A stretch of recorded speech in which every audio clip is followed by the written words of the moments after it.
Hello, everyone. Welcome to the trip. I got a full house today. We'll get into it. I'll say hello to everybody first. BX Gunner's in the house. Welcome to the show. BX Gunner got Nick in the house. Welcome. And first up, we got Tony. How you doing? I'm doing all right. I'm not ready to descend into heaven or disintegrate from a nuclear blast like it looks like. But Okay. And it, Spencer. it, it just it's just bright. All right. Good. And Spencer, how you doing? I'm excellent. Happy Monday. There you go. It's Monday. Start of the work week. Yuck. But we got to Yuck, do yuck. it. Got to do it. All right. So, Arsenal. Let's get into it. I guess we'll start with the game, and Arsenal goes on the road. Villa gets a 2-0. I guess a 0-2 win. Miss Molina joins us. Hello there, Miss Molina. Yeah, Tony like a 1960 FBI director. All right. Oh, I can see that. What was on? I was watching X-Men. Daughter had X-Men on, and yeah, I could see you in Quantico, definitely. Yeah, yeah. Yeah, they got Luca in the house. Welcome to the show, Luca. Checking in and say how everybody's doing. I guess Miss Melina probably, but we're doing good. All right, so let's get into it. 2-0 win for Arsenal on the road at Villa. Tale, at least for me, and we'll get into it, but a tale of two halves for me. But I'm taking the win. I'm taking the win. Lots to still work on, things that hopefully we can fix, and we'll see. Steven joins us. Welcome to the show, Steven. All right, Tony, kind of give me a small synopsis of the show, and we'll get into the first and second halves. Uh, it was an enjoyable game to watch. It was open, and I was gonna say this yesterday. I hope this is a way Arsenal play City. Play your style of football. Don't counter to what somebody else is gonna do. Just play your style. Know what they're gonna do, then you probably come out good. But I'm glad Ollie Watkins didn't have his shooting boots on. I was smart now he did, but he didn't. And glad that Rhea made the save he did. Cool. Yes.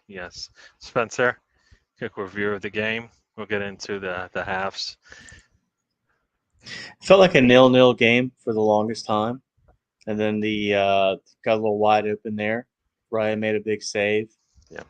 And then the Trossard substitution happened, and it just opened up in a good way. True. I mean, I would if that game had ended 0-0, it wouldn't have shocked me. It's just the way it felt like it was going there for a little bit. True. But yeah, so we'll take the 3 points. 2-0, another clean sheet. You know? True. Yeah, I'll say this. I watched the game again. You watch it the first time when you're doing a watch along, and you watch it again when you got time to just sit there and watch it. Definitely makes a difference, of course, because you miss some things because you're chatting away and whatever. Definitely tale of two halves, but I think the as I say the climax or the turning point in the game. I think we're lucky, as you said, we've been saying, we're lucky that Watkins was off because I don't think the actual turning point in this particular game would have mattered. If he had scored that first goal, I think that would have. Who knows how that game would went? But Andrews, welcome to the show. But that game for me turned when Reyes was able to turn away that header from Ollie Watkins, which I think if that goes one way. The fact that it didn't go in meant that Villa was going to continue to play a certain way. I think they loosened up a little bit, and then we were able to punish them with some clinical shooting actually at the target, and I'll say that. But that's kind of how I felt about the game itself. Still, Emmy always seems to make saves. He saved that one shot from Saka. The same shot that he scored in a previous game. I think the difference is, I think if he puts a little bit of air on that, maybe he makes it. But Emmy's a good goalkeeper, so who knows? But I think that was a turning point for me, and that's kind of how the game went for me. I think I was happy to see Timber. That's kind of where I'm going to start with. Timber being in the game was really good. But I think we're going to have another change going into our third game, so we'll probably talk about that as well. So Tony, kind of that's my kind of how I felt about the game itself. I think for me that turning point was that the two chances that did not fall Villa's way in back-to-back sequences. Basically, the ball hits the crossbar and then header gets pushed out. Yeah, you still there, Tony? Yeah, still there. Yeah, I think it kind of changed the game, but early on in the first half, I think Watkins had two chances he kind of squandered on, held on to a ball too long, kind of like Martinelli. But that kind of canceled each other out in the first half. But yeah, I don't know if that's more of a Reyes save or more this Trossard came on and it seemed like it changed the game because Save happened before Trossard came on. Trossard comes on with a 1-0 game. Could be a little different. no, I that's what I just said. I said that there was that, but to me the change was Yeah. Trossard coming on. Yeah. Yeah, I don't. Based on how the game was going, the fact that that ball went off, I believe it went off Rogers, who was having a really good day, and ended up at the feet of Trossard. For me, when Rogers was having a really good day, he basically was terrorizing our midfield. As I watched it a second time, didn't really notice it as much the first game, first time I watched it, but second time definitely. Spencer, kind of going through the game. How'd you like? For me, turning point was the luck and the save. Yeah, the save absolutely. I think it maintained the belief, if that makes sense. Because if it goes in, it changes the complexion. You're probably chasing it. Ends up potentially being a 1-1, a 1-1 game. But it's such a. I know we're going to bring another guy up, and I think Twitter, I think, is in disagreement because I think you and I heard your analysis. I thought Partey had a pretty okay game on Saturday, and a lot of people felt differently about it, but that's okay. I thought Timber. I know we're going to get into him, but Timber's ability made Partey's ability in the midfield a little bit easier. He wasn't worried about Zinchenko being on the right side of the pitch. Timber's field awareness was very good on Saturday. But as far as the difference, I mean, it all adds up, right? The big save. I was just rewatching it right here. Watkins misses a sitter early in the game as well. He just puts it completely wide. That could have been 1-0. So I think we just got, to win games, you have to be lucky at times too. And sure, we got a little lucky on that one, but I'll take whatever I can get to get 3 points against Villa, considering we were very worried coming into this game. Definitely. I'm going to say hello to Retro. Rewind TV joins us. Hello. Yeah, we were a bit lucky that Villa were wasteful in front of goal. Yeah, and you know what? We are wasteful as well. I don't necessarily think we were as wasteful in this game in front of goal as we were probably just yeah. Saka had a shot in the first half, I think, that went right at Emmy, and then in the second, and then later on he had another one, and in the second half, I think that was his typical, far post shot that he was going for. It didn't work. And I'm not sure who else had an attempt that before Trossard came on that we could have scored from. You guys remember anything like? There's one. So there's one where Martinelli made a pass to Havertz. I think Martinelli would have been offside. It was in the first half, but I think the cross came in too late for Havertz to really do anything with it. But it's one of those opportunities where if the ball's kicked a little bit earlier, maybe there's a tap in. Yeah. There was a little bit of missed opportunities on. I mean, I'm just rewatching some of the highlights. Villa missed a couple. I mean, both teams really left goals on the table, if we're honest. Yeah. But I mean, Raya's got to get credit. Martinez has to get credit for making some of the saves he made. Two really good goalkeepers. You could argue probably top 5 goalkeepers in the league. So that has to play a somewhat of a impact on your decision how you analyze it. But overall, Trossard, I mean, that's just the difference maker in my opinion.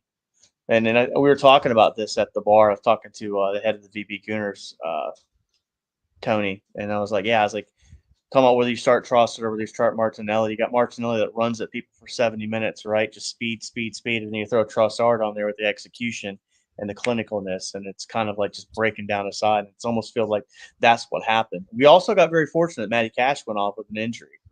They had to bring in a replacement. That helped out a little bit.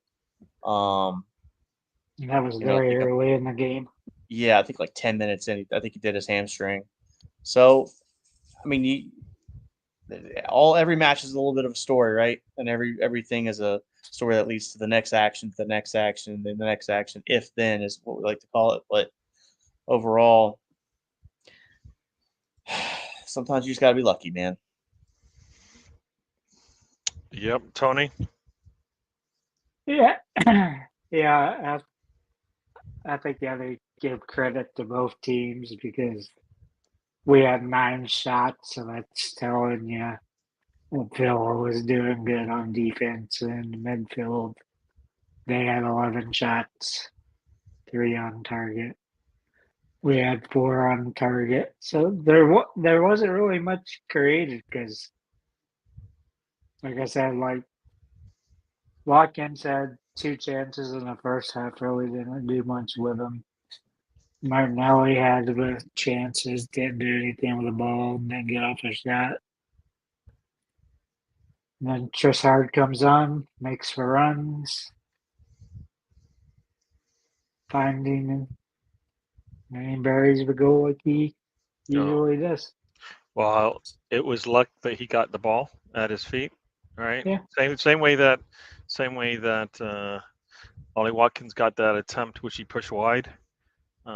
So I mean, because Saka's cross gets deflected, bounces off a defender, and right to the feet of Trossard, and he puts it away. I mean, that's all that whole sequence. Just once the ball left Saka's feet, it was just some luck that fell to us, and he was clinical with his shot. It's almost like they set it up, but he was ready to go, which I always find interesting. I always say, if you're an attacker, you don't know when the ball is going to get there. You should have your feet ready and set and ready to go. And he was. He anticipated it pretty well and took the shot and scored. I took it pretty well. As you said, Tony, there's not much in the way of it. It's hard to see. There wasn't much wasting of shots.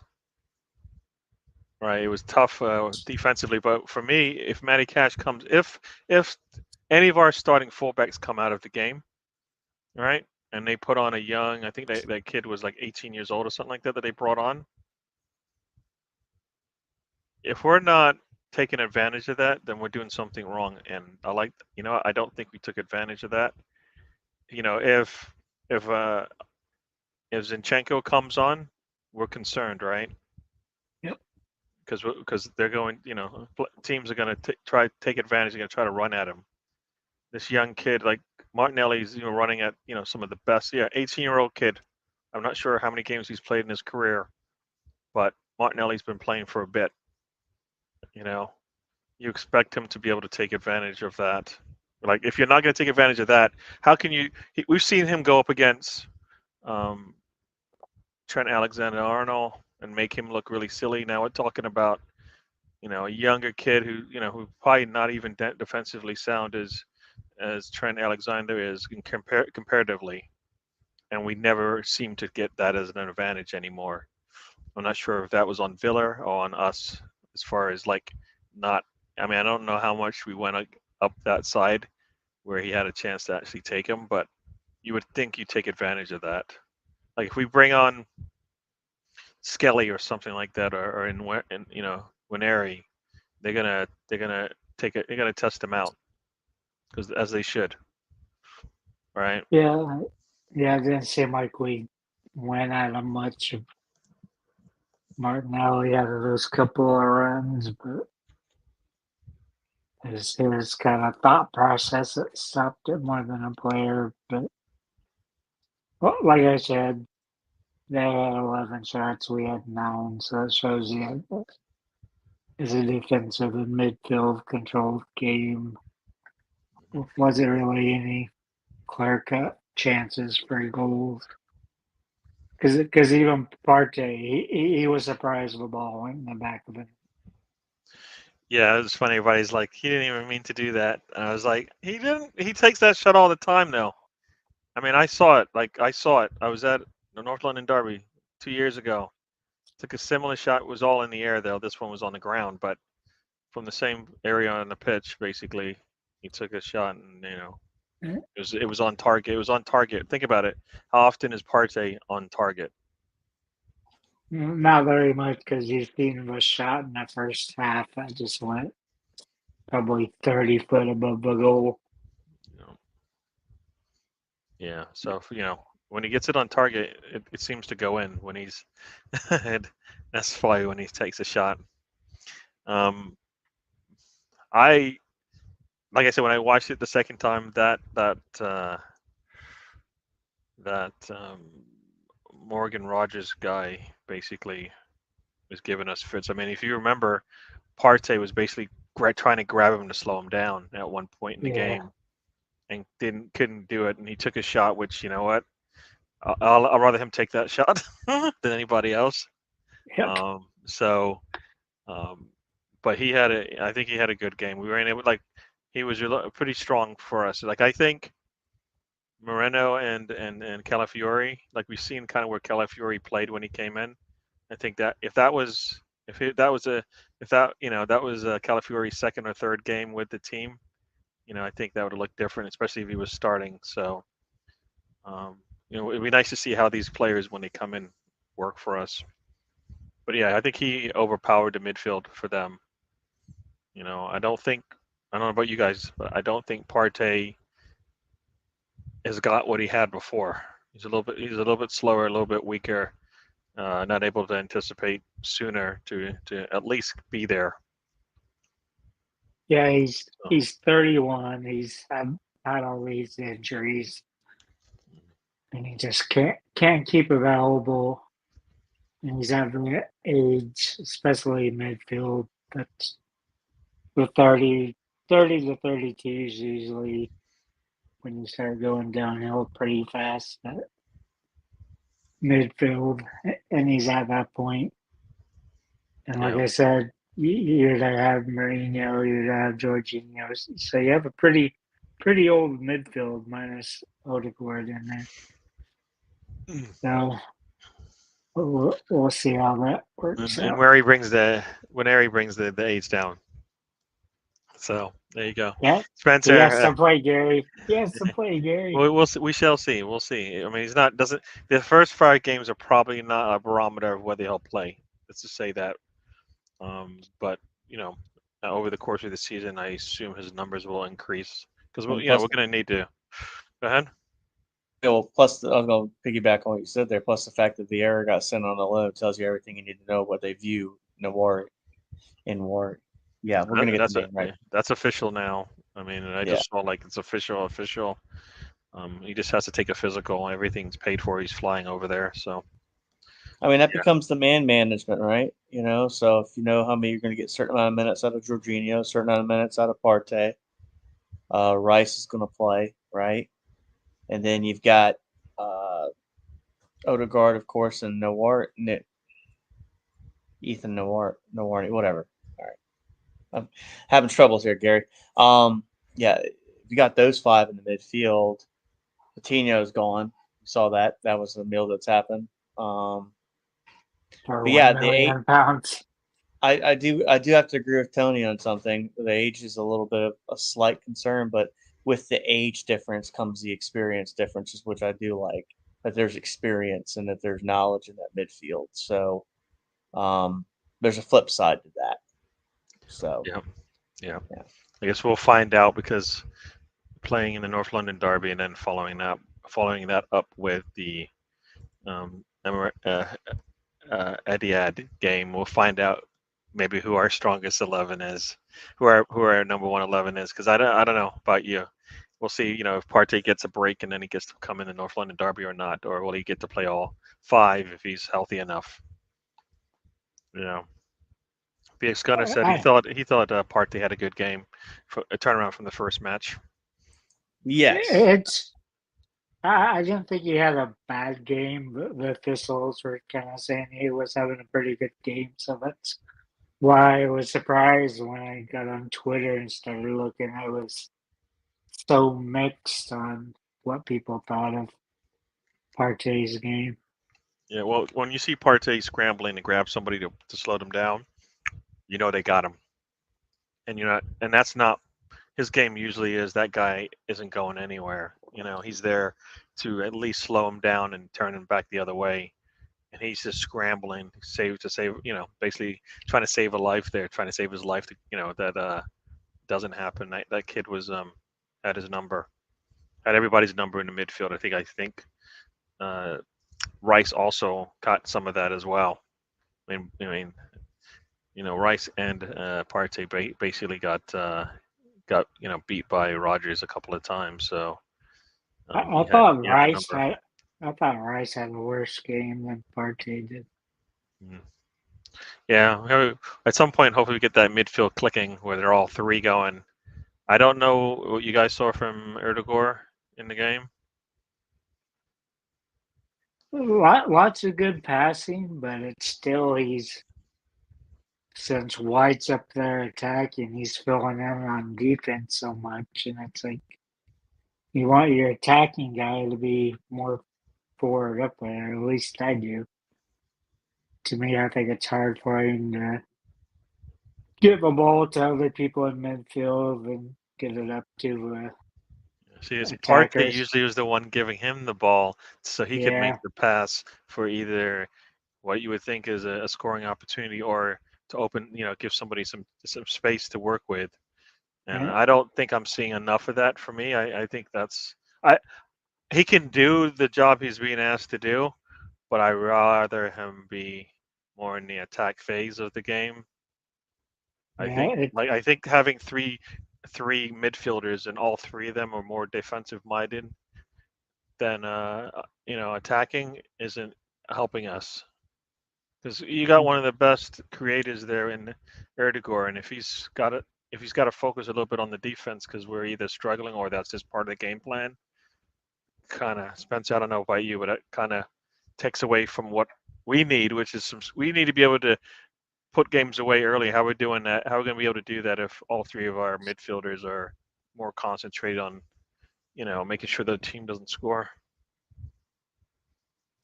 I mean, so the Odegaard thing, I still think he contributes very highly on this team. But the thing about him is, and we were talking about it because obviously I went and watched it with a bunch of buddies. I mean, everybody talks about his football intelligence and just the leader he is on the field, and that's what I think you see from him. Like, and maybe this is because we all watch the game differently, right, Gary? So you said, like you said, the first go around vice the second go around, you notice things differently. So for me, when I was watching that game on Saturday, the big thing I was watching was, let me see what Timber does. And it wasn't really to judge him hard, but I wanted to see the difference between his positioning by Zinchenko. Granted, the matchup's different, but at the same time, that's what I was looking at. But Odegaard's the guy that just keeps everything together. Like I'm watching the 63rd minute here, Saka's opportunity that was kind of missed before Chaucer come on. He's at the edge of the box. He has to flick on for Saka. So he's involved. Is it what we absolutely probably would like to see? And that's still up for debate, but he's such a leader on the pitch, man. Like you just watch him calm everything down, and it's what he's grown into is pretty impressive from the lone player we got 2 years ago. Yeah, no, I like I said, I believe his football intelligence is good, so he can do whatever is required. Like I feel the same way about Saka, based on how he got into the squad. He just pretty much played anywhere, and he's always done a good job. We see it on the England squad. You put Saka on the pitch, and you tell him, you got to play left back so we can close out this game. He can do it, right? But you also know that if he's not up top, then you're taking away from what maybe the game, where the game is won with your best players in the best positions, right? Like you set up that pass to Saka that set up the pass to Trossard, right? Yeah, Odegaard, yeah.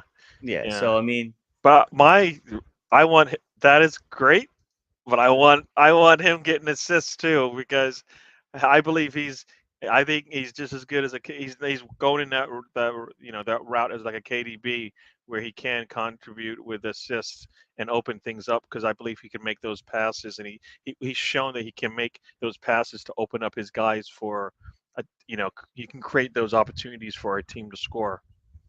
I think the stat you might be looking at. Just give me 1 second, Tony. Sorry, just give me 1 second. The stat you might be looking at is scoring chances created by assist. Because I got to look at how that stat's broken down, but I think you'll find he's probably the top on the team for that. Vice not getting every single assist because it's part of that build up of play, right? And that's what you want to see from your 8s and your 10s or wherever he plays at the pitch at the time. But that's the thing also with him, unfortunately. When Ben White makes an overlap, someone's got to kind of fill that space, right? So he kind of has to drift back a little bit. And it's all about, taking advantage of the spaces that the defenses give you, right?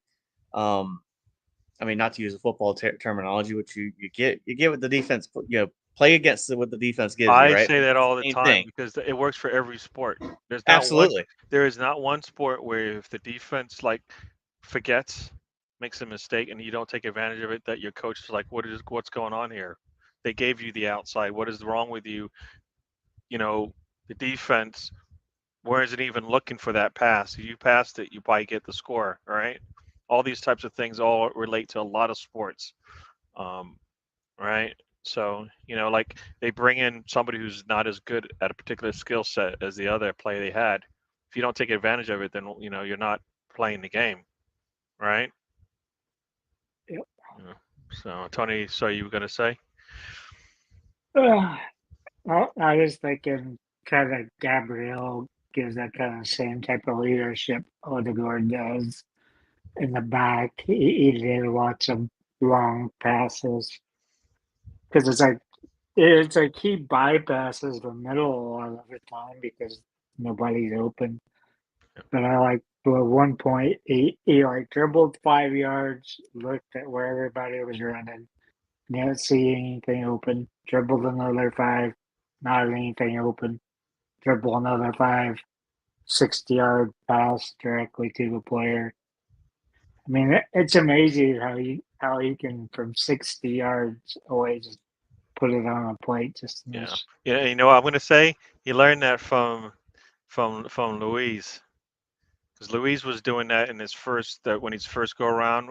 That first when he was playing, he was making those long passes from that center back position when we had like a back 3, and it was like that's what Arteta wanted, and we're still seeing it today. So yeah, that's my plug for Luis. For Luis. We saw Saliba. You're talking about Gabriel going up to midfield. We actually saw Saliba multiple times being on the offensive side of the pitch. I mean, one time he kind of lost the ball. Another time he took out 2 players. Boy, he let them take themselves out. But he took the ball up the one time. He did lose it when he got a little bit under pressure there. But I think they're learning from each other. Gabriel probably is learning a little bit more how to be a little bit more controlled in his defense, and Gabriel is showing him a little bit about moving the ball up the pitch, especially like you said when there's nowhere else to go. They're leaving the defender to let him dribble, and we can do that. We just need an outlet. We need an outlet, and we need an outlet all the time.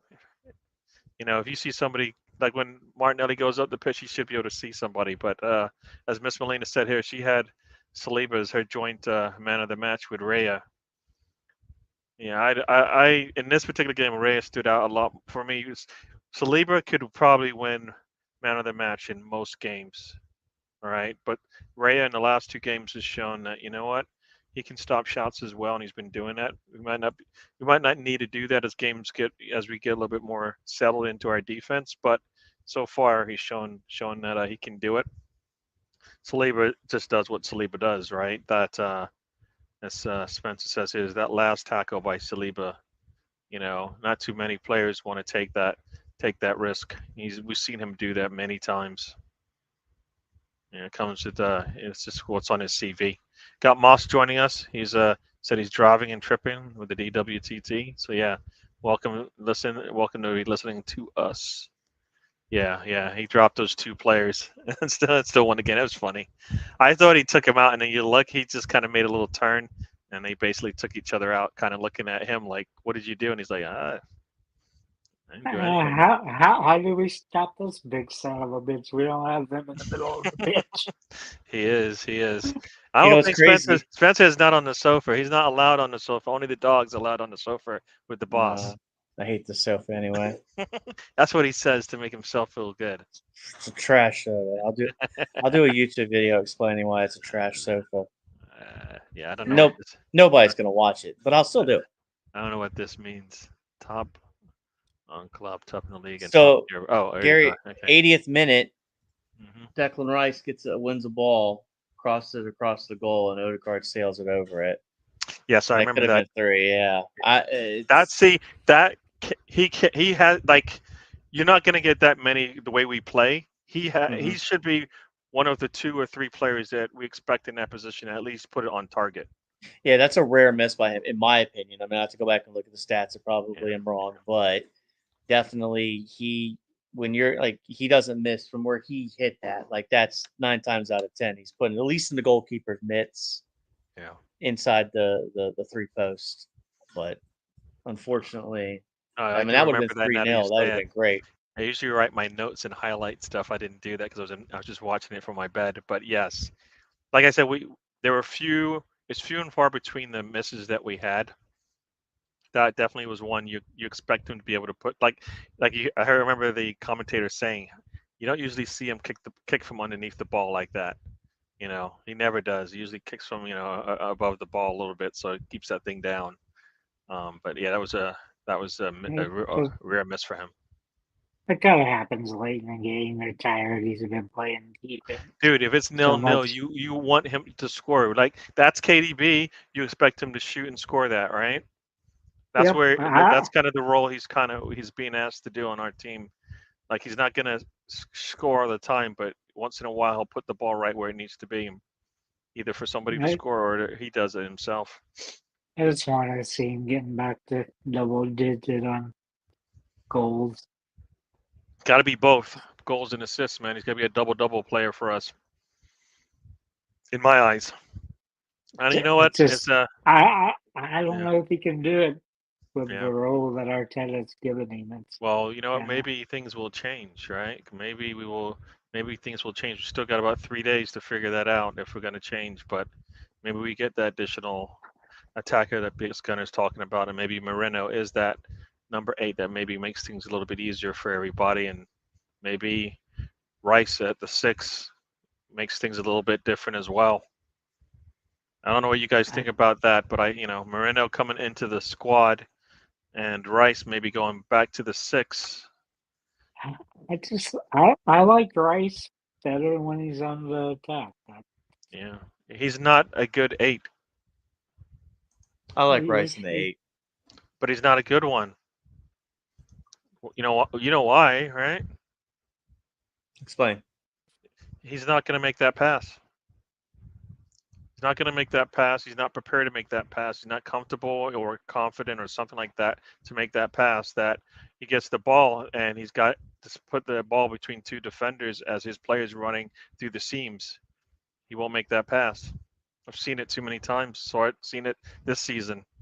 He gets that ball and you maybe have like a Saka or an Erdogan making a run and he's going to split between 2 defenders. He's got to make that pass. He won't do it. If that's Martinelli, what is you see those long passes. It's not always like from him. It should be. I think it should be more from him sometimes, but we don't see it enough for me to feel like he's comfortable with it. It's got to be like he's got tons of space and there's nobody around him. Or we're talking about you playing in that midfield and it's congested. I think he's concerned about making that pass and it getting intercepted, which it probably will. But that one time you let it through, you've got put your player on on the back line with space around them maybe. That's kind of I think he controls it well. I think he dribbles going forward well. Maybe he doesn't have the passing down yet. that's what I'm saying. That the passing is the key thing. Yes, he can dribble up there into the attacking third, but can he pass it through? Because passing is faster than dribbling. Yeah. Yep. Like this is also where you see some of that passing from Partey that on the half turn the ball's gone. All right, he gets himself a little bit of space and now he can see what's ahead of him. Rice is still. I think he's still learning some of those things. I think defensively he's sound, so I don't mind having him playing a center central defender or kind of a role. But like box to box, like what we see from Partey and maybe being an 8 like Erdegaard to some degree on the other side, I'm not sure he's that. For the offensive side of things, think about. I mean, we always talk about why don't we go the left as much. We don't have an Erdegaard on that side, right? We need something close to that. I thought Timber did good in the middle part, but we still need to figure out the left 8. I think. Yeah. I'm pretty sure Spencer thinks that Rice can be that player. Yeah, I don't know if this is a good thing or not. BX, are you saying no? Retro win. Rewind TV maybe agrees with me a little bit. He says that Rice is essentially a defensive midfielder, halfback, old-fashioned player who drops deep between two center halves. Glad people seeing that. I mean, that's what I'm seeing, and because I just feel like those 8s need to look like they're if Erdegaard is the flagship of how that position is played, we need players closer to that. Defensively, he's fine. I think he's fine defensively. I think the offensive side is where he's not comfortable. Spencer, I don't know you about the. I know I probably cut you off. Well, no, I don't completely disagree. I just think he can play the 8 and he can play the 6. I think he's a multifaceted player. He can play box to box. He can make passes. He's got right now on the year so far. I think I was reading he leads us in progressive passes so far. So, actually, your two people playing 8 right now have the most progressive passes. Odegaard and Rice at 16 apiece. He doesn't. He's only got 3 progressive carries, so Odegaard does more of those progressive carries, and that's going for at least 10 yards towards the opponent's goal. So that may be what we're not seeing, but I don't think you're wrong if he plays both positions. To be fair, like I think there's worse 8s we could have on this team, and I mean I'll throw a name out there. I won't do it, but I know it'll trigger the chat room. But there's a person that does play 8 that. So who'd you rather have playing 8 for you, Kai Havertz or Declan Rice? Well, I already know the answer. Well, that's like Nice. you're asking him. You're putting him in a position where he's his weaker position, and he probably can play wing better than he can play an 8. That's what you know what I mean. I mean, That's they both me. make runs, but I guess my argument is at this point right now, based on the way the midfield's built, Rice has to play the 8 right now. And if you do bring in Mourinho, he can play a 6 and an 8 as well. You're bringing in more versatile players, right? So that's what it comes down to. And we all talk about managing minutes and Champions League and the League Cup and all this stuff. If we're going to make a legitimate run, the management has to start. So it's kind of, I was thinking a couple seconds ago about Partey. If we see a little bit of quality drop off, but I can guarantee he plays 38 games a year, okay, I'll take that from Thomas Partey right now. I need you available. So, I mean, Retro on brings up another. What happens to Zinchenko next? What happens to him? Does he get moved before the window's over? Tony, you got anything to say on that? I don't know. Arteta likes a player. I think it's one of those things. It depends what bids come in for him. You got Tierney to get rid of. You got TVR to get rid of if you want to. So it's just kind of depending who he wants to get rid of back there. Yeah, well, I mean, do you think Zinchenko is higher up in the depth chart to not be on the list of maybe potential transfers out? Yeah, I think he's probably above. He's above TVR and Tierney. So But I don't. You think Kirior is?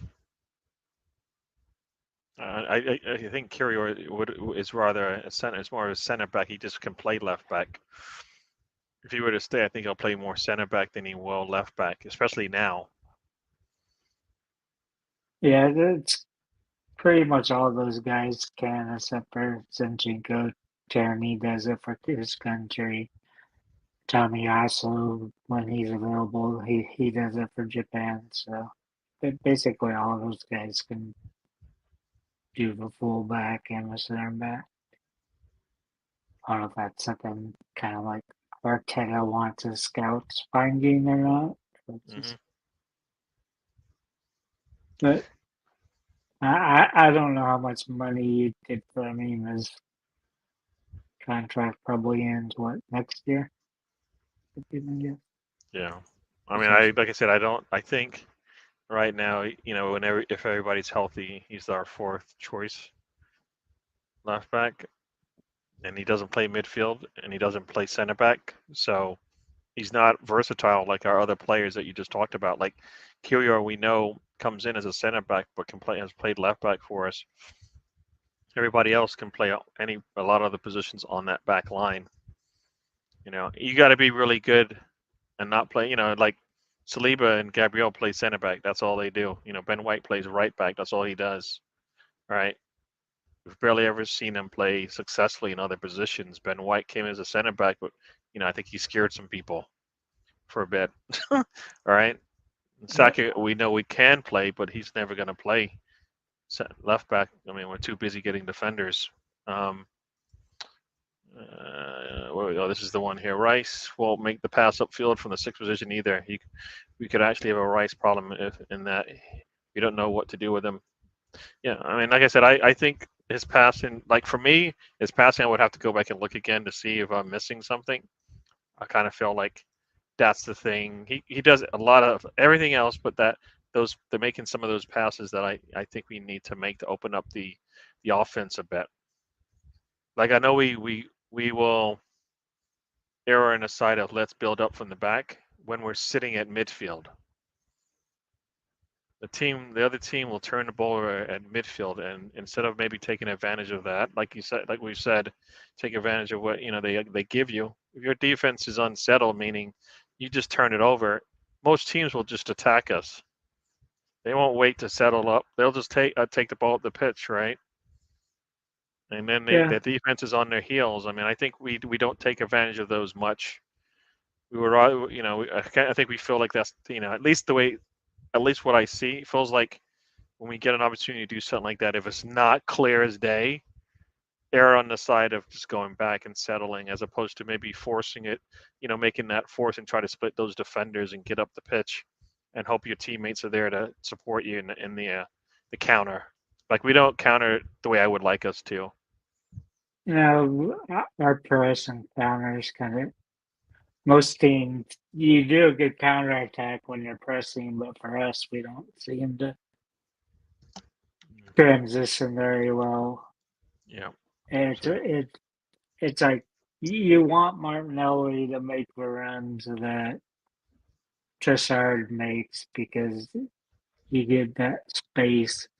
You do what, like yesterday, we kept doing with through balls to Martinelli, and there just wasn't anything at the end of it. But going back to me on Rice, I think I can accept him not being super great on passing yet when he got 7 goals last year. I mean, if he's playing a more attacking role, that box to box role when he's going forward, he's probably going to add 4 to 5 goals to that. So they're getting 12 goals from Rice.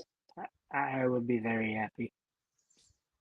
Yeah, well, yeah. So far, we'll see how that goes as these games come on. We got to say hello to Rosie joins us. Welcome to the show. If you haven't already, smash the likes, subscribe as well. Just saying, hope you guys are well. I'm well. You guys well? Yeah. Yeah. If I can ever say I'm well or not, it's a different question. Say hello. Yeah. Rewind TV says Rice isn't a problem because Partey and Moreno will do that dirty work. Rice needs to be defensively good. That's it. I feel good mentioned that in 2024 we let in 3 goals in the Prem. Yeah, actually 3 goals in the Prem and on the road. You know how many goals we've let in? If I recall, there's a stat. We have not. Okay, no, the stat was we have never. The stat is we have never played from behind on the road in 2024 in the Prem.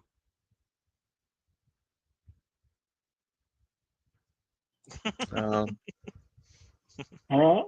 there was like 10 games that the team that scores something. Like Yeah, that. yeah, we had a lot of clean sheets as well. So we're doing well defensively. So that's why I think we can depend on our defense. I think right now the reason why teams do what they do when they get the counter is they know. Think about it. The coach is probably in bed in their brain. Look, guys, they're not going to give you anything. If they slip up, take it to them because you're never going to get that chance again. We saw it in Wolves. We're seeing it. We're seeing it with Villa. They're barely ever just able to just go and attack us. A controlled attack up the pitch, right? Basically slow them down and turn them back. But when we make a little mistake, they see a little opening, they take it. It's like they have no choice. Stefan joins us. Spencer, I know you sound like you want to say something on that. I think we have to be more cautious and more aware of what's going on when we make these little mistakes. Well, I mean, I was going to go back to the Rice thing. I mean, ideally, I want him as a 6, but I don't think the world ends if he's your 8 right now. Yep. That's really what I was going to go back to that. Yep. I mean, I was sitting here having a thoughts when I saw Chelsea put 6 past Wolves, and everybody. I was expecting people to be like, "Well, why can't we put 6 past Wolves?" Well, they gave up 2 goals to Wolves. We didn't give up any. So if our strength is our defense and 2-3-0 wins get it done, then so be it. That's the big thing, being defensively sound. Yeah. And I think that's the strength of this team, that back line. Yeah, I get you, but at some point we have to be able to take it to the other team somehow. I feel like we will this year. We Yeah. will this year. I think to me the key is this: if you bring in Mourinho and he comes in as your 8, and somehow one player is the one that I want to see unlock it this year, and that's Gabriel Martinelli.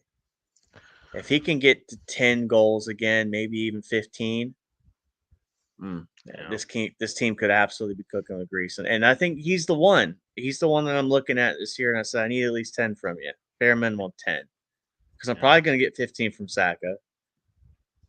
I've said I think Havertz gets us 20.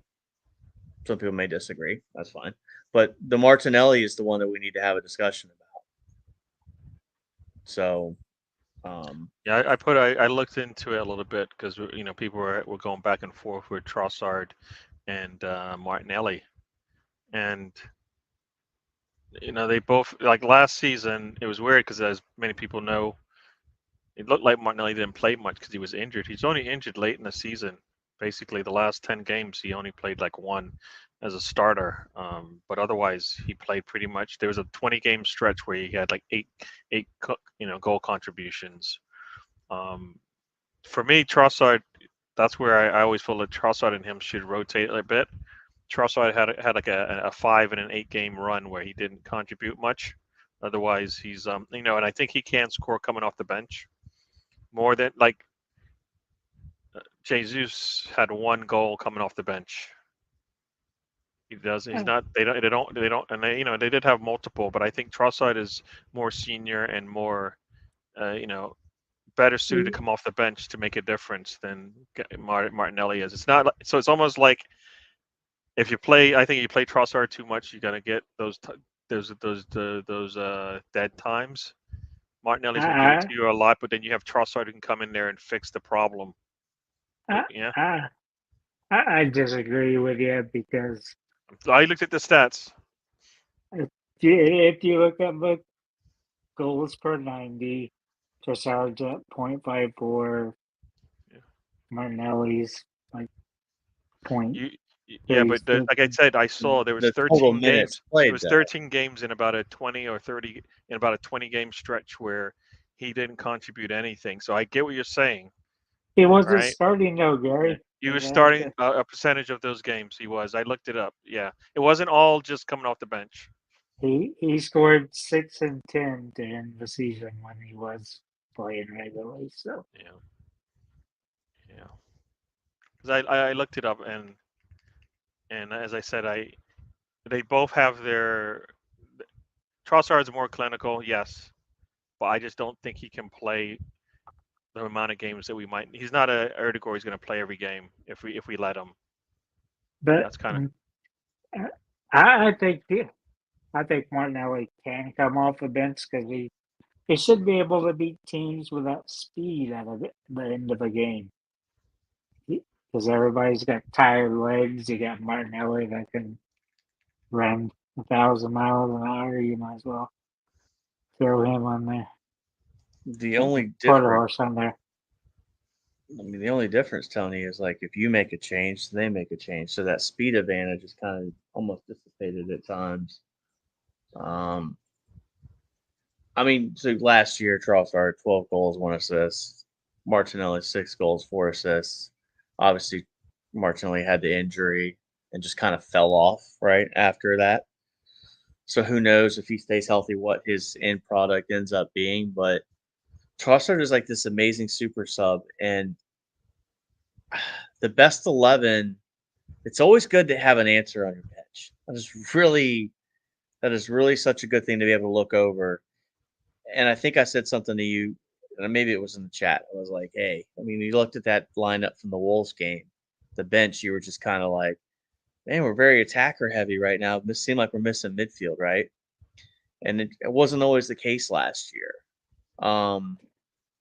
With Jesus now having the injury issues again. I mean, who do you turn to on that bench if you do you trust Martinelli to come get you that super sub goal?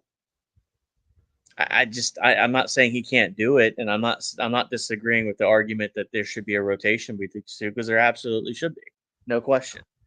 But the idea that there has to be an answer on the bench when it's not when your starting 11 aren't giving you the answer that day, someone has to step up and give you that answer. And too many times last year, and I just feel like we don't have that answer on the bench at times. There's guys that have potential to give you that answer, but it's not kind of like when City looks at their bench. They've got this guy, and this guy. Liverpool has this guy, and this guy. If we're going to challenge for a title, we have to be in the likes of those two other teams with this guy, this guy, this guy. Even Villa on Saturday, I felt had a couple of answers on their bench. Duran, for one. So the Trossard on the bench thing for me, to me, it's a rotational argument at this point. The Martinelli speed, you can work on it for 60, 70 minutes, and then Trossard comes in there, and it's just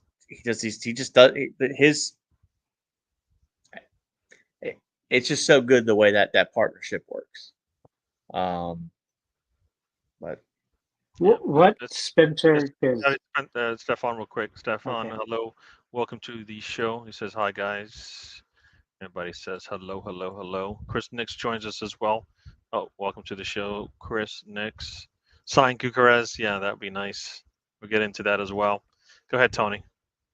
I was asked Spencer because we talked about this yesterday on the fan circle. What did you think of Trossard at first, kind of having that negative reaction? He's like, I can do this all the time. If you play me, does that bother you at all?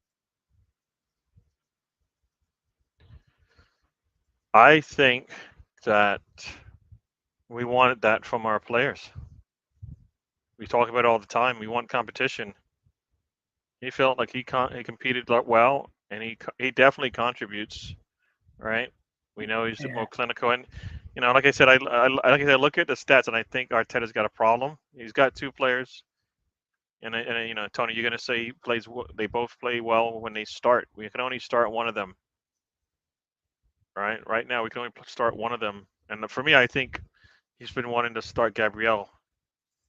You see something there. He's younger, probably, but he definitely can learn from Trossard, because when Trossard plays and starts, he shows what he can do as well, and he's not anywhere close to this pace that Martinelli has. So I kind of feel like it's a good thing for Martinelli, and it's a good thing for us. We always have a backup when we struggle. Just hopefully Martinelli kind of learns to time those runs looking at Trossard, because it's something he needs in his game. Because, like I said, the 2 times in the first half, or actually I think it was 3 times, they did the through balls and long balls today, and then he just didn't get a shot after. And that, when you have like 2/3 of a width of a field, because you don't have anybody until the other side of a post besides the goalkeeper, you should be able to get in close and get a better shot, but he didn't even go for a shot. Oh no, I thought he had a very poor game yesterday. Yeah. Well, yeah. Yeah. No, like I said, I don't know. Based on, like I said, they both can contribute. Martinelli's best at his left wing. Trossard can play in that center forward role. I mean, that he scored. He scored 3 goals as a in a center forward role. Is that 9? All right. So that's the nice thing about having a Trossard, and we probably might need that based on, we'll see when Jesus comes back. So like I said, it's a good problem to have. But yeah, I don't know which I don't know which way Arteta goes, but he should go with the hot hand. Right now, I think he fired up Trossard, and if he doesn't take advantage of that, he's really not looking at what's going on with his squad. Trossard came on the pitch and showed why. Didn't even want to celebrate, because he's like, I know I can do this. And we seen it last year, and he's done it earlier on in his career too, that against the top 6, I mean, he scores against all those teams. That's part of the reason why I said Martinelli needed to be benched for this game, and Trossard needed to start, just because he's Arteta doesn't care about those stats. We know this. Yeah, I know. Arteta has his crayons, too. Yeah. Yeah, I mean, I wish he did look at those, especially when you brought him in for that half season. I mean, think about if he played in that Liverpool match, it probably could have gone a little different. The man had 3 goals against them that season, and we didn't even want to play him. Get it?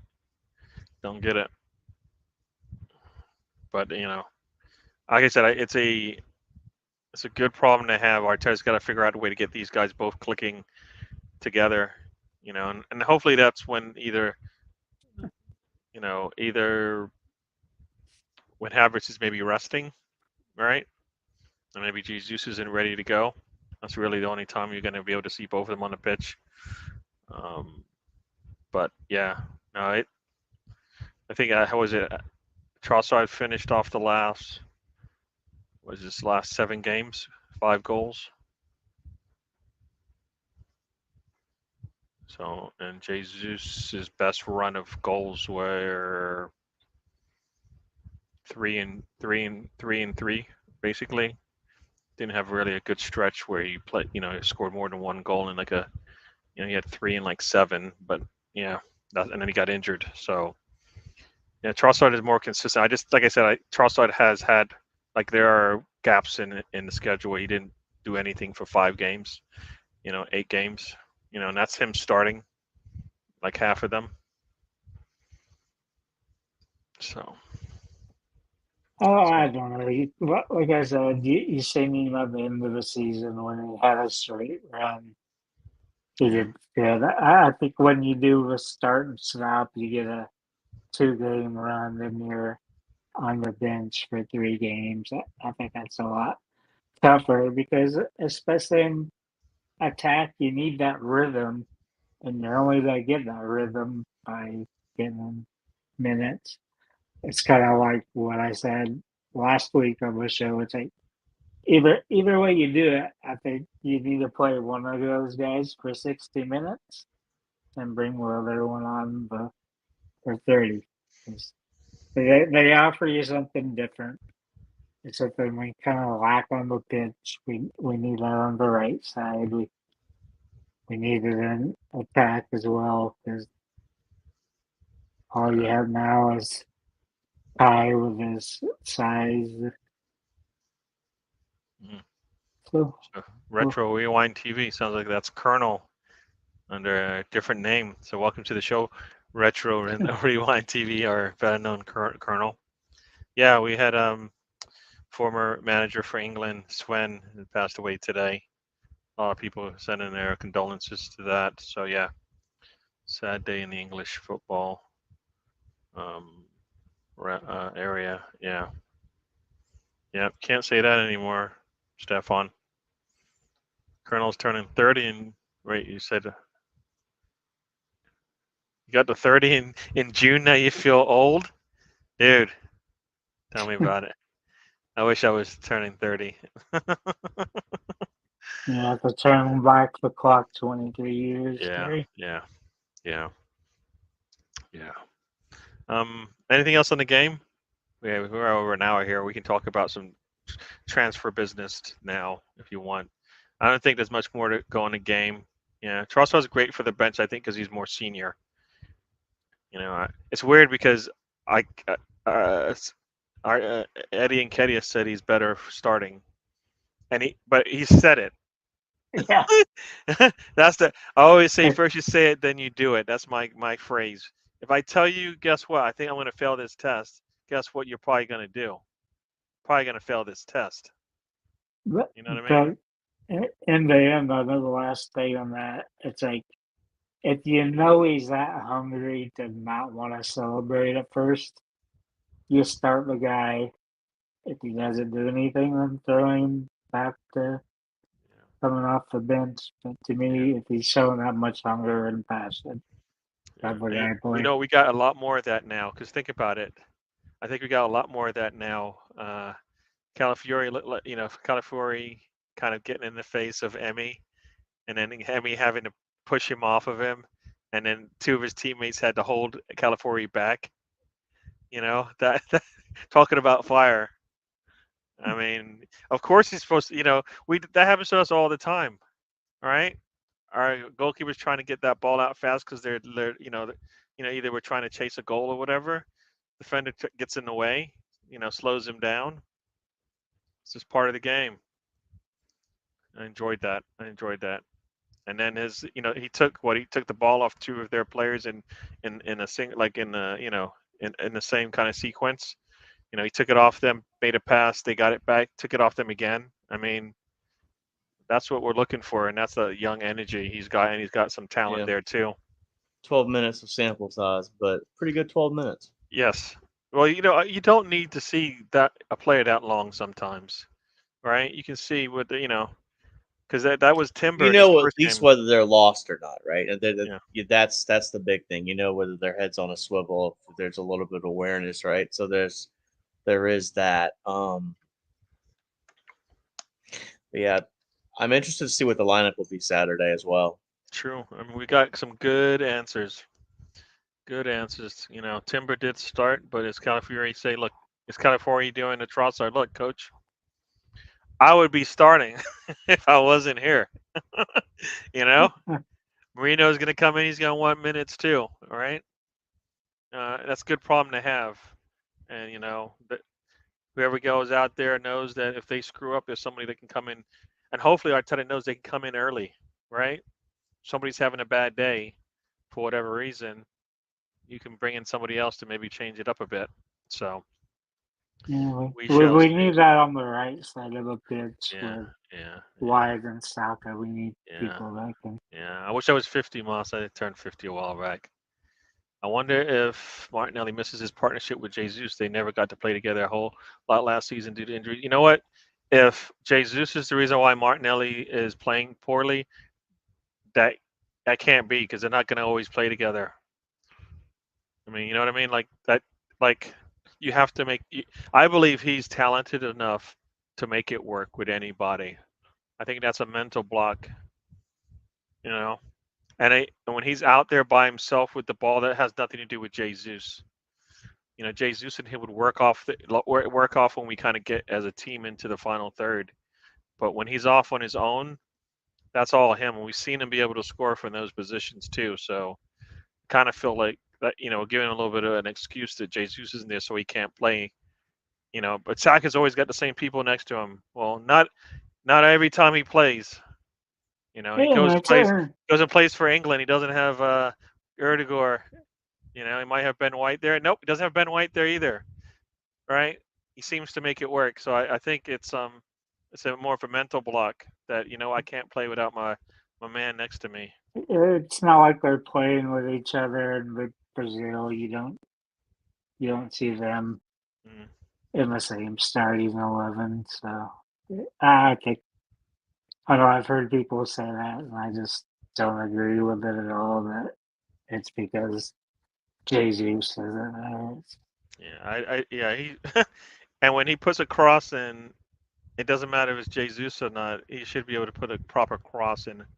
You know, when you were talking there, Spencer, I thought it was actually Erdegaard who was up there in the middle coming through.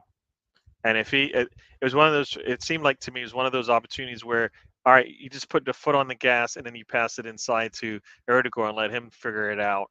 And then he decided to take it and he had nowhere to go once he got into trouble. I can't remember if that's what I saw, but I was talking about age over here. Retro talking about playoffs in the NBA. Season hasn't even started yet, buddy. Still got ways to go. Long way to go. Season hasn't even started yet. Yeah, but you got the in-season playoffs that will be Well, starting the off. season hasn't started yet, Tony. So there's a long way from playoffs, dude. We're not that far away.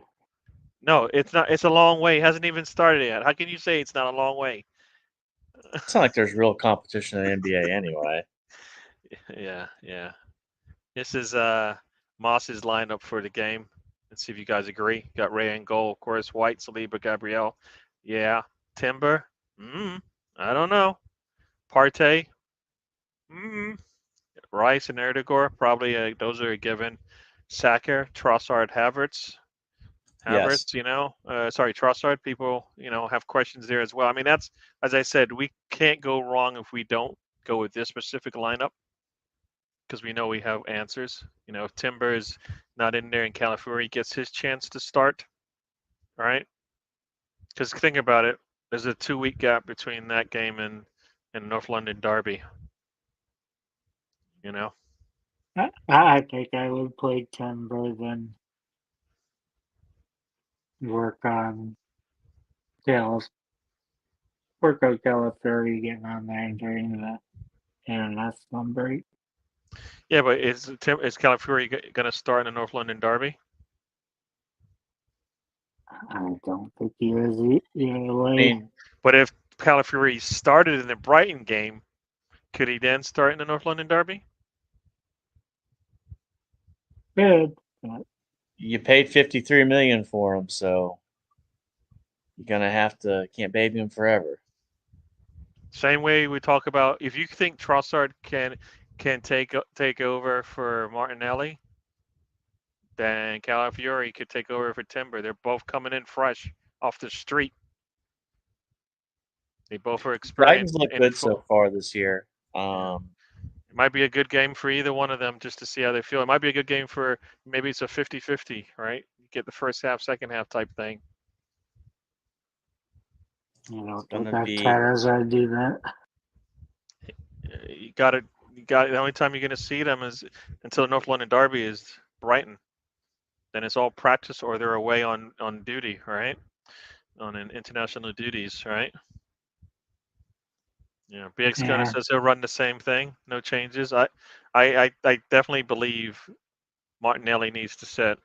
Trossard, you pissed him off. You better play him. Yeah.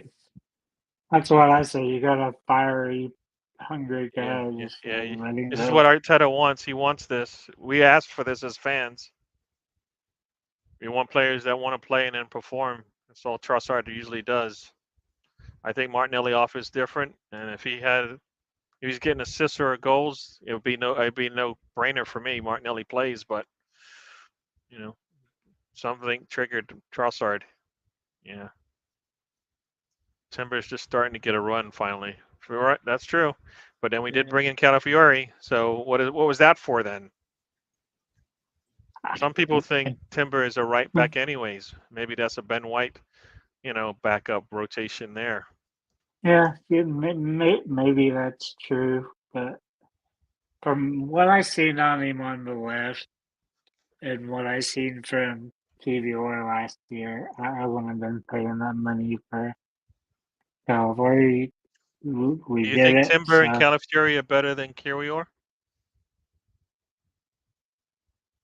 I don't think they're much of it. You don't think they're better? It doesn't matter how much, but are they better? Timber's more. I haven't seen enough for Are they California to better? say. You don't think so? Or you need to see more? I need to see more about Calafiori. I haven't watched him play enough to make a decision on Kiwior. But as far as Timber and Kiwior, it's hands down Timber's better than Kiwior. I've seen Timber live at the MLS All Star game, and when you see people and they pop and they stick out, he's one of those players that pop and stick out, like him, Saka, Jesus. The preseason last year, he was playing pretty well, and he would look like the inverting that he was doing. I don't think that looked any different than what we were seeing from Zinchenko for me. I think he's just getting back into the flow, and that's why everything's a little bit slower. And that's always happens, right? Athlete gets injured, they come back. Everything is they're not everything is going too fast for them, right? And they need it to slow down. So then their reaction time is slow and all of that. And then when it starts to speed up for them as well, then they're back to normal and everything. Like everything then in the field slows down and they can see more. That's what I believe. An athlete. Yeah. And part of that's like just the injury, not trusting your knee or whatever body part was hurt. You're just like, you're not going to go full at it. But then, I think we saw that from. I think we saw that from. Yeah, I think we saw that from Emilsif Rowe in the first game. You saw the difference in the second game, right? Yeah. It looked different. He looked a little bit more comfortable playing out there. Sorry, Tony. Yeah. Yeah, but I like what Timber offers going forward. Like you said, he offers what Zinchenko does, but he can do the defense as well. Yeah. I didn't really pay attention because it didn't seem like the camera cut how far up the pitch he went, because last year he was really hesitant to cross that halfway line. He was, and I think that's what made him good. That's what you really want your fullbacks to do. And you don't want them too up to the pitch. Yeah. Because there's nobody on that side to help out. And I think that was part of, I don't know if you or Spencer know this, but how far Gabrielle and Saliba were spaced out. There's a big gap in the middle there. I think that's when we're in control of the ball, though, right? They will spread out like that, because how often I don't feel like it's often that teams are able to even take advantage of that. All right. Because we have an inverted fullback in the middle there, so it's not going through the middle. We've got basically four midfielders in that position of the pitch sometimes, right? Because you saw Timber come in and he's kind of like right next to Partey, right? So now you got like four midfielders, and then your center backs are spread out with Ben White, maybe going up, So I feel like you don't even get through. See, they might be spread apart, but I don't feel like that opens up the midfield. Nobody has taken advantage of it yet. So we've been lucky. Not many teams have the ability to take advantage of it. Yeah. But it's Timber's awareness on the pitch that's key for. Yeah. So Moss says here, Calafiori, White, Gabrielle, in a North London derby. We will be able to respond to their craziness. All right. We know Ben White can do it. Gabrielle wants to do it, but he knows he's got Saliba there to quiet the storm. But Calafiori looks like he's ready to go. So yeah. I like I said, I don't know if Calafiori is a player that Arteta looks at like a Declan Rice, then he's going to play him as soon as he's good to go. It just, I think it's going to be down to who do you trust the most in that game. Yeah. Let's see, anything else before we get going? Yeah, we'll talk about some more attackers and then we'll head out of here. And this probably leads in a little bit to the window as well. So looks like Nketiah is gone. All right, we've got Eddie and them got the money that they wanted, and I think Eddie got the team that he wanted and probably the pay that he wants. So, hopefully that gets finished tomorrow and Moreno gets finished tomorrow, and then we can figure out if we're going to bring anybody else in. But a striker is vital for Havertz, I feel. As I've noticed, his Chelsea form still haunts him as he has 1 in 3 game ratio of good games and scores. Let's see. I don't know about that because if we're going to go by what we know on Havertz, he played a small percentage of games at, like a third of the games he played were at center forward, and he scored double digits in goals. Let me take a look at that. I know what you guys think about Havertz. I thought the stat at Chelsea was like 60-some% up front or something like that. I can't really remember, honestly. I mean, at this stage, I think Nelson. I don't think it was a whole much difference, was it, Spencer? Not much for him. I thought it was like, but that's 60-40, still not a massive difference, right? I mean, it's it is kind of what 3-2 or whatever, but I don't know the math in my head. Doesn't matter. But to be fair, like at this stage, I'm looking at it like this. You got Saka, you got Nelson. Nelson's here. I don't think he gets moved this window. I really don't. He played on Saturday. He might be a January move. That's just my guess. Because you don't want to leave yourself too thin, which means you're going to have to play him. Which I think he played him on Saturday. He's a role player at this point. You've got Martinelli and Trossard at the 9, and if Jesus is out, who's your striker then at this point? You have to go get somebody, unless your argument is now Ethan Nowari comes in and doesn't play as midfield but plays as a winger. So then that's to me, he's the great unknown. Is where is he actually going to play on the pitch? Because in my mind, he's a midfielder or winger. So can play a 10. He's all over the place. He's a very versatile player. But this is going to be the question. You let Nketiah go. Someone's got to come in.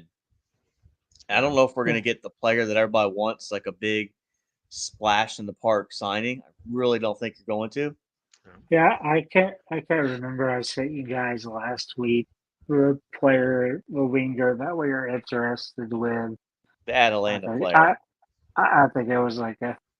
Is that Lookman you're talking about? It might have been. I think he was like 30 million was his valuation. I mean, and that's kind of who we were looking at. Yeah. No, I was just looking at the stats. So in the last 12 games, 2 of which he played at center at attacking mid. So if you say in the last 10 games, he had 10 goals and 5 assists. I don't know about you, but that sounds like at least a goal every game that he played to finish off his season, right? So, I don't know if that's not a good run, but that's a good run. The only times, like I said, when he played center mid, sorry, he played attacking mid. That was, against Villa and Wolves in back-to-back games. We know how the Villa game went. So I don't know if those stats don't show anything, and he's already at right. We've played 2 games. He's got a goal and an assist right now. I think Havertz, in my opinion, whatever. I'm gonna get crucified for it. Bring it on. I think he's met expectation in my mind at this point, based on what my expectation was. Yeah.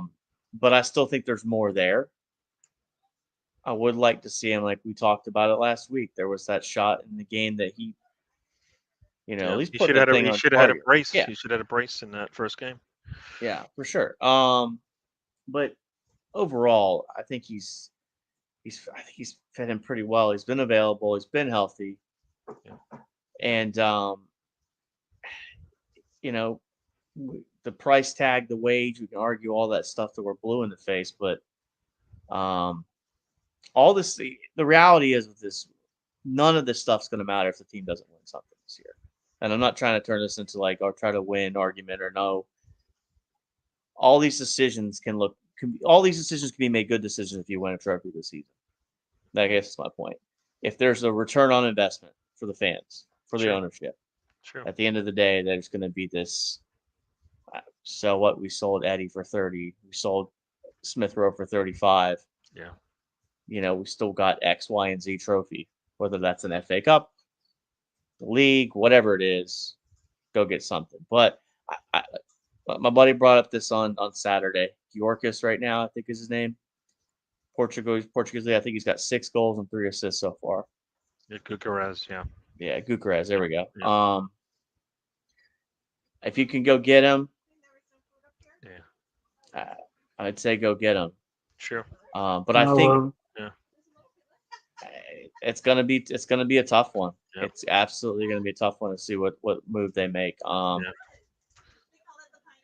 just don't. I don't think given Jesus' injury history and how he hasn't been able to get it right, letting Eddie walk out the door without another answer is a very dangerous move, in my opinion. Yeah, I think we need a striker and a winger, really, but that's probably not to happen. Probably might happen in January, but maybe there's some cheap options that are pretty good on the lean enough. There won't be any cheap options for us.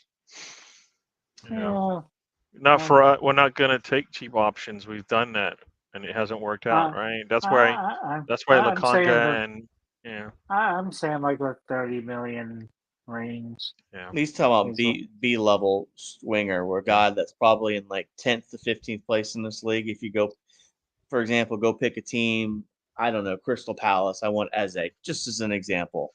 Yeah. That's the kind of name. A guy that's Eze's 50 though, right?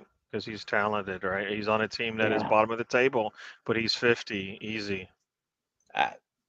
Then this becomes a question like, okay, so we worked out X with you to get you Eddie. You're not going to do a swap for swap but hey, we'll subsidize some of this deal to get, you know what I'm saying, to make it smooth over. But my point is, at the end of the day, you want to go get yourself a guy, to me, that's Premier League proven. Yeah. I think it's very dangerous to go get a guy from Italy. I mean, for every guy that works out, you got a team of earner, right? I mean, look at the flop Chelsea had with him. Sure. The flop they've had with about 15. Well, you know what? Edu did say we have a surprise coming, all right? And I'm assuming this surprise wasn't Moreno, and I don't believe it was either Eddie leaving, because that's not a good surprise. His surprise is ice cream sandwiches, Gary. We're all getting ice cream sandwiches. Maybe it was calamari to go with Calafiori. All right. Now we've struck out on 2 jokes. Yeah. No, I like I said, it should be a name that I guess some people know. Maybe we all don't know it, but somebody either from that league or from our league will know. So nobody knew Bergkamp, that's for sure. Yeah. So, But but so it let took me him ask. a while to get established in the league, right? So, I think if we're bringing somebody in, at least now we need them to be clicking. But do clicking. you think if Bergkamp, if we fast forward that storyline to 2024, people would know who he is based on all the YouTube compilations? The game is, in my opinion, completely different as far as how it's marketed.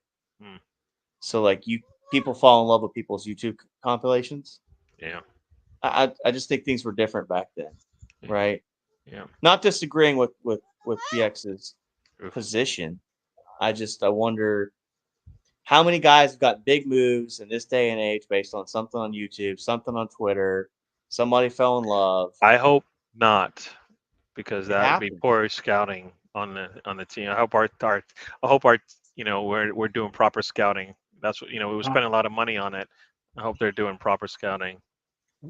Yeah, I was not impressed by the one that I clicked on for Mourinho. I was like, this is the highlights you put together.